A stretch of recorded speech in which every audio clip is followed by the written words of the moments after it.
Hello, in this lecture, we'll give a high-level overview of Jenkins Web Console. Let's go to Jenkins web interface first. Just go to localhost port 8080. Then type admin and the password is set in the last lecture to log into Jenkins web interface. The main section on the landing page is a job listing section, which is supposed to have our job list.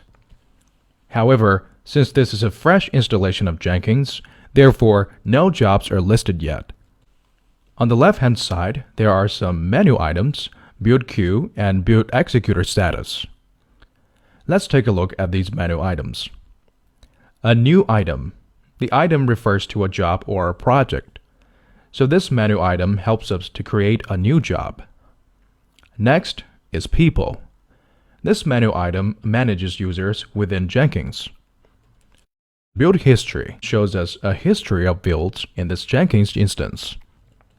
It includes the builds that were executed not only on the master node but also on the slave nodes. Next is Manage Jenkins. Let's take a quick look into this section and explore some of the items on this management page. This Configure System item can help us to configure global settings and paths, such as the path to Maven and Java. The Configure Global Security item configures who can view and edit the Jenkins system through this web console.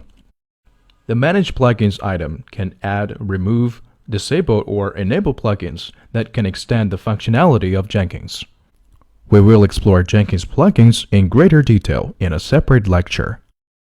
Next is System Information and System Logs. These are useful if you want to troubleshoot some of the Jenkins system issues. So that was a high-level overview of Manage Jenkins page. Let's get back to the landing page again. My Views item would display a private view which provides a possibility for every user to have its own filter of Jenkins jobs. The last menu item here is the Credentials menu item, which is responsible for managing all the global credentials in Jenkins. The Build Queue status here shows all the builds that have been triggered. Next, on the Build Executor section displays the current build executors on this Jenkins instance. That's it for this lecture. I'll see you later.